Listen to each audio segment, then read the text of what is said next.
Welcome to Field Event Showcase. I am your host, AJ White, and today we are joined by the winner of the Rome Diamond League shot put, Nick Ponzio. Thank you for being here, Nick. Yeah, thanks for having me. I really appreciate it. Congrats on your first Diamond League victory. Can you take us through the meet, the lead up to the meet, and kind of your perspective on how the meet went? Yeah, no, absolutely. So I had been out in Europe for I'd say about 2 weeks up to that point. I had a few meets in Poland, as well as one in Croatia. And the meets beforehand had been good, but they all felt like they were, pretty close to something pretty good. And I felt like all year I had a really good consistency, and I saw a lot of that in Europe.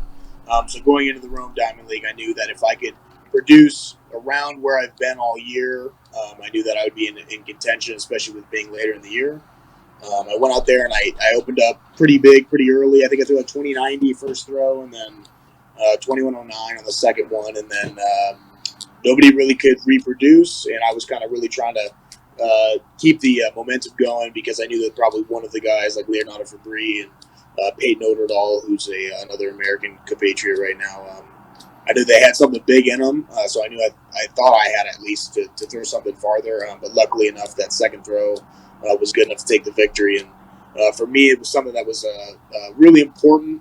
It was one of my goals all year to go to the Rome Diamond League and get a victory there. I know that a lot of guys this year ended up not competing, and they took a little bit of some time off because of the COVID situation. But I felt like, for me specifically, I was able to really produce some really, really good performances this year and use this year to propel me forward. So I wanted to take that momentum into some of the bigger meets overseas. And I'm really, really, blessed and fortunate to have been able to go out of that with a victory because, like I said, it meant a lot to me, and it was one of my big goals for the year. So how far out did you know that that you were going to be able to go to that Rome Diamond League meet? You said it seemed like that was a goal for you. It was something you wanted to do. How far out was that goal kind of set when you said you wanted to go win that Rome Diamond League meet? Yeah, for me, that was a goal I had set early and before I had even thrown 21 meters. And it was just something that I knew with the work that me and Ryan Whiting had put in over at Desert Ed Performance. I knew that it was going to be a good year just from some of the things I had seen in training. So being able to get into a Diamond League and do really well was really important. Now, which Diamond League I did know in the beginning of the year, but Rome was my goal just based on the fact that I had Italian heritage and everything like that. It would have been big for me to go to Italy and win on on the motherland soil. So something like that was always an important goal of mine, even before I had knew about the meet. And then once I knew about the fact that they were canceling a lot of the Diamond Leagues and such after I had thrown 2172 out of garage strength, I knew there was going to be chances because of my agent, Andy Stubbs, was keeping me in the loop, and he was able to let me know that there were going to be opportunities later in the year, so to keep grinding and keep continuing to try to find success. And luckily enough, I kept going. And when the Rome Diamond League ended up saying they were going to have the shot put, I was really pumped to be able to get into it, especially when I got accepted. And it was really cool too because my training partner Chase Ely, her first Diamond League was in Shanghai last year, and she's I think one of the first women to ever win their first Diamond League. And I believe I may be one of the only guys that's won their first Diamond League. So no matter where it was going to be at, getting a win is a huge accomplishment and something that I'm really, really proud of. Yeah, definitely. Those are definitely some big meets. So how was it competing in Europe? Have you been able to compete in Europe before, or this is your first time in Europe? How was being kind of on the circuit in Europe for those 2 weeks? No, so this was my second time in Europe. Last year I was over there for about 35 days or so. I went to about 5 meets there last year, which was nice because that was my first professional season. So to get onto the circuit a little bit and make money last year was really big and really get my name out there. And I went to some bigger meets, some meets that are well known, but unfortunately I didn't get to crack any of the Diamond Leagues just because those are always so tough to get into. But with this year being the way that it was, I was able to really get into a lot of really good meets. Last year I was able to get into Zagreb for the first time, which is a meet that I did this year.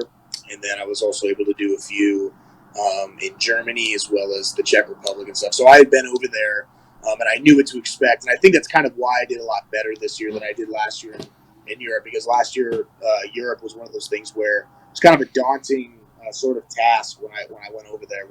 I went over there alone, and I went over there not really knowing what to expect. So I didn't have a lot of the performances I wanted to. I ended up PRing in Europe, which was great. That was also another confidence booster going into this year, this Euro tour this year. But it was just so much of a different experience than it was this year because I went into it, confident and knowing that I could do really well, especially with having that last meet of the year being the Rome Diamond League. All our sights were set on that meet. Yeah, definitely. And so this year, were you able to travel with some people? You mentioned last time you kind of went at it alone. Were you with? I remember seeing like you said Peyton Otterdahl was at that meet as well as like I saw Kovacs and Krauser were at one. The meets I think you were at. Were you kind of traveling along with some of those guys, or kind of what was your Yeah, setup as far as the trip? yeah. So for the majority of my time there, I was traveling with Ryan Krauser. I was with him, I believe, for 3 of the meets that I went to this year, which was great. But Peyton, yeah, for 2 of them, for the last 2 trips to Croatia and to Rome, we were able to travel together, which is always awesome, especially because we have the same agent. So our travel to these meets was the same. But being able to be around people that you know while you're traveling makes it a little bit of an easier process just because of the fact that traveling in Europe, if you talk to any international shot putter, they know how it's such an incredibly difficult thing a lot of the time because a lot of these places don't have English signs and some of the people don't speak English and stuff. So it can be very stressful. So having somebody there with you that you can kind of bounce ideas off of and get things done with is really, really great. Last year, I was fortunate enough that my first leg of my Euro tour was with Tom Walsh. So we were able to travel together, and he had been over there countless times, so that was also helpful. But this year, I was with people the whole time that I knew, so it was really, really great to be able to do that. It made things a lot easier, and I know for the next few years when I'm able to head over there, I'm going to be able to help anybody else who wants to or who needs the help, and I'm also going to feel a lot better about traveling there just because of the experience that I've had there. Yeah, definitely. And is that something? I know you're working with Desert High Performance right now with Ryan Whiting. Is that something that he's kind of been able to help you with as you kind of move into your kind of more professional career as a shot putter, helping with the expectations of those kind of meets and Diamond League and all that kind of stuff? Yeah, absolutely. Ryan, anybody who ever asks me about my transition to Desert Eye Performance, I always say the same thing. Ryan's been such a godsend for me in my career, and he's really allowed me to propel myself into a really good spot where I feel like in the next couple of years I'm going to make a really big splash. But yeah, that actual aspect of Ryan has been probably one of my favorite things is that he's been at the top of the sport as a 2-time world champion. So he really knows all the ins and outs of any sort of question that I have, whether it be traveling to Europe or any sort of international or domestic meet when it comes to contacting people. Anything like that, I could always just go to Ryan, and he's really, really helpful with that. Like I said, being at the top for as long as he has been, it really makes it easy. Yeah. So kind of outside of the meets, what was kind of your favorite kind of memory or experience from the European trip? This last one. No, shoot, I'd have to think about that. I honestly think the best part of the European trip, and it is for most people, anytime you get a little bit of free time to go out and see things, because it's such a old part of the world. There's so many things from thousands and thousands of years ago that are great to see. But I would say traveling or looking at different things with my good buddy Peyton out in Rome. That was probably the best part of the Euro trip, other than of course winning the meet.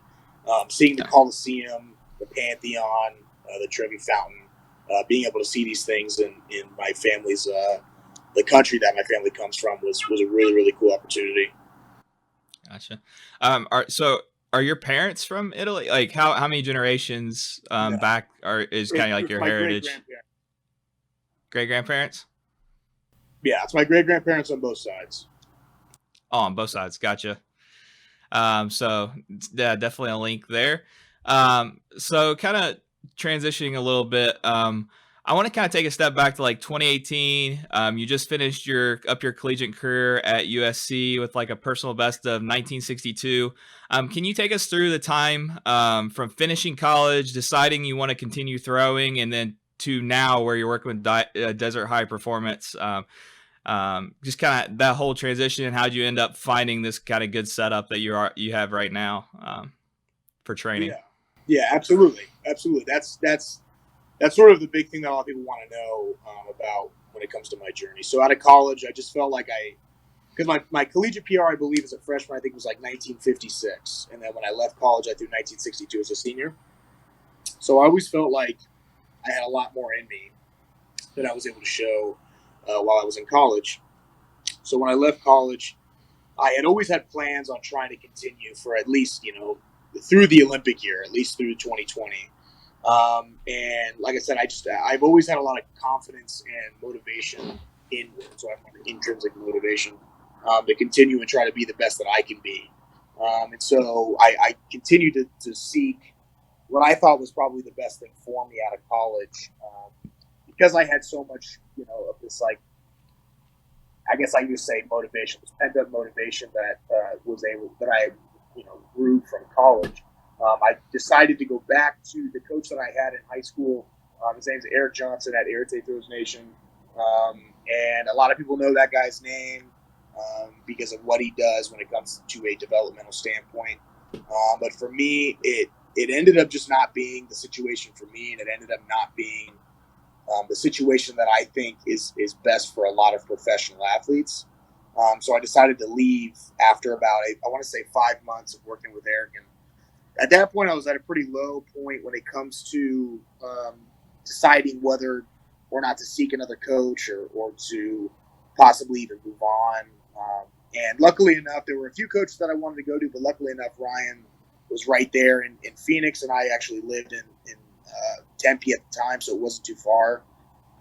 So I decided to give him a call through my mutual friend Chase Ely, who's now my training partner, and he was more than welcoming when it comes to wanting to give it a try. So I went out there, we trained for a little bit, and he, right off the bat, just assured me that all the things and all the goals that I have for myself can be achieved. And if there's one thing I can say about Ryan when it comes to his training, other than the fact that he'll get you physically as strong as you can be and throwing as far as you can be, all of that is wrapped up in the fact that Ryan is not only going to give you motivation, but he's going to make you believe in yourself more than anybody else in the world. And that's something that I feel like is very, very important. And for me, is like really propelled my journey.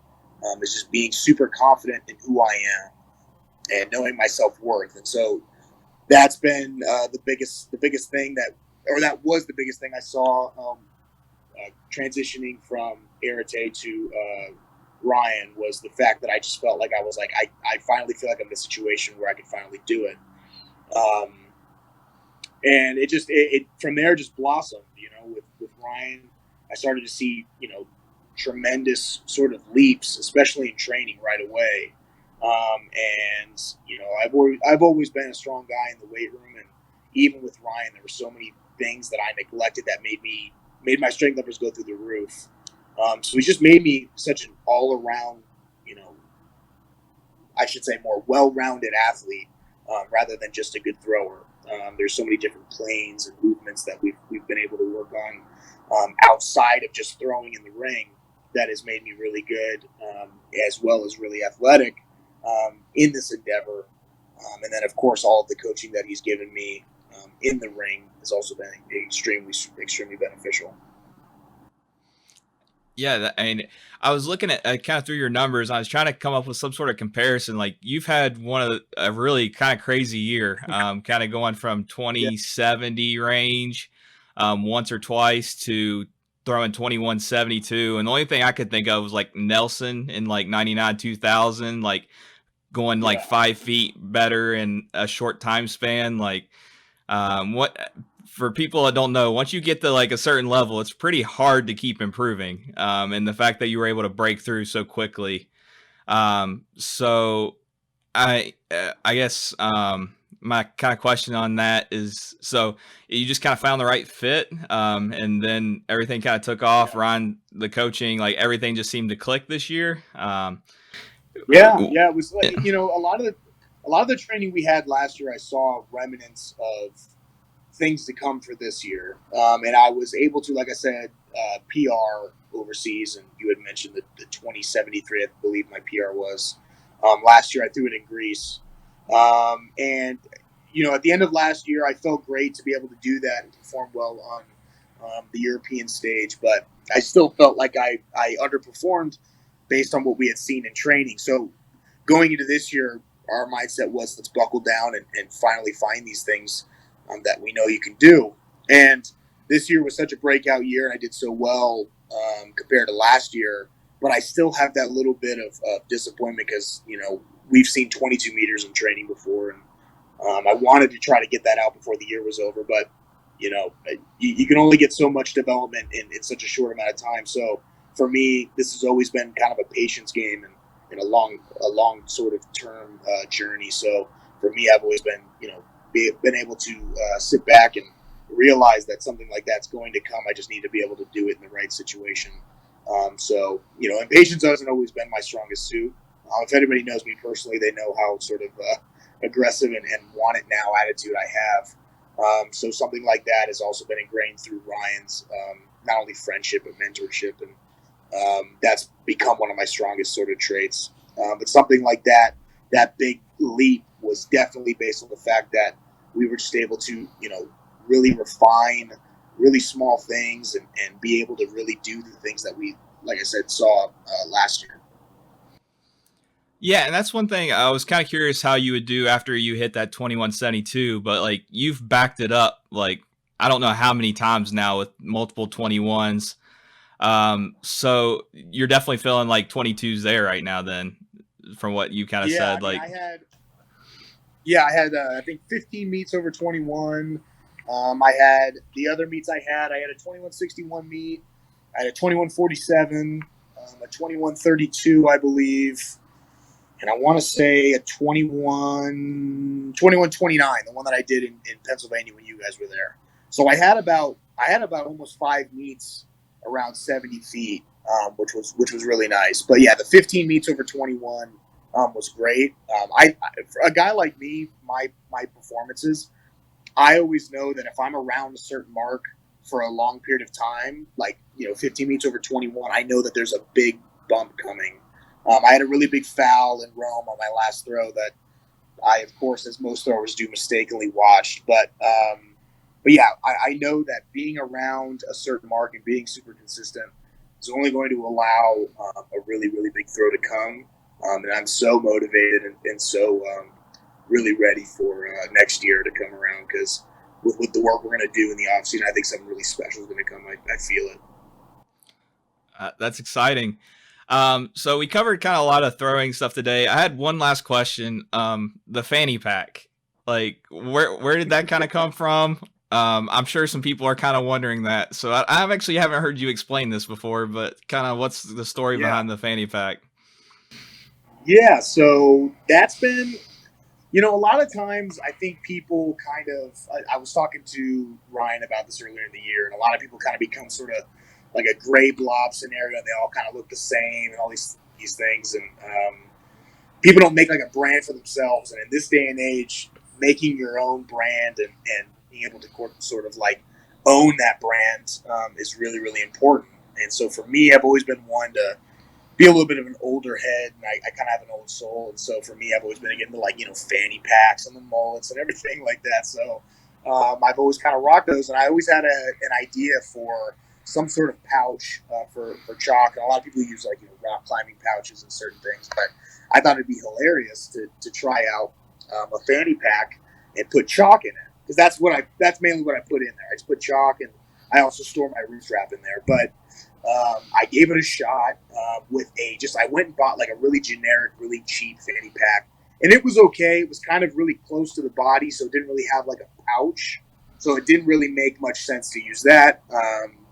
And then I was fortunate enough to sign with Hate Brand Goods, which is another one of my sponsors. And they ended up sending me a fanny pack that they call their everyday fanny pack. And it's a very big pouch and has a lot of situations for clips and things, and I was able to I could put like 2 or 3 blocks of chalk in there. So ever since I believe the first meet I did for the outdoor season, which I believe was in about June, I decided to start wearing that in meets. And a lot of people were sort of confused and they didn't really understand as to why I was wearing it. And I've told a few people around me, I should say, that there's chalk in there. But I kind of like the element of surprise where people don't really know, because I tell some people sometimes it's got snacks in it. I tell some people sometimes it's got other things in there, which all of which are believable. So things like that are really cool. But yes, it's basically just used for chalk, and it's sort of like trying to make my own sort of brand.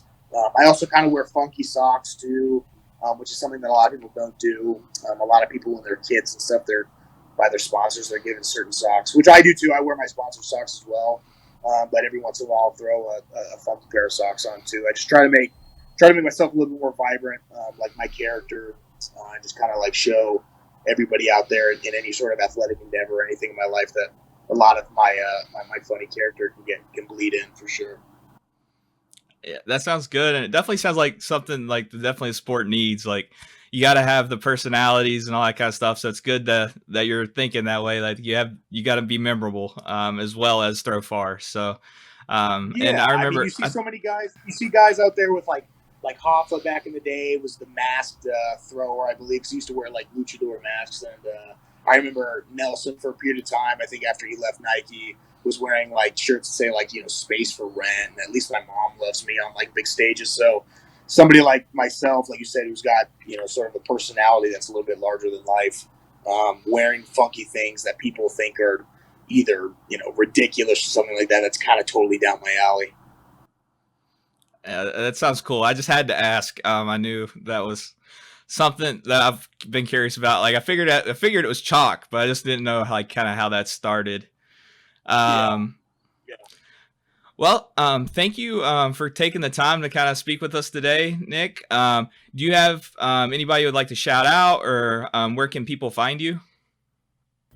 Yeah, so of course, I want to shout out Ryan over at Desert Eye Performance. At Desert Eye Performance on Instagram, you guys could find him. There's a lot of training videos. We have a really, really great group for this upcoming Olympic year. I think we're going to do a lot of really great stuff. He does a lot of really good stuff for development, and he also offers a lot of training in a lot of different facets and a lot of different endeavors. So it's not just throwing based, but he does so many great things over there. So if you want to give him a follow to follow our journey, or to give him any sort of support through buying any of his programs, whether it be grip training, strength training, any sort of like sprint training, he's got it. So definitely Desert Performance for Ryan Whiting. Of course, my sponsors, Velasa, Lyndon Reeder over at Velasa out of Minnesota.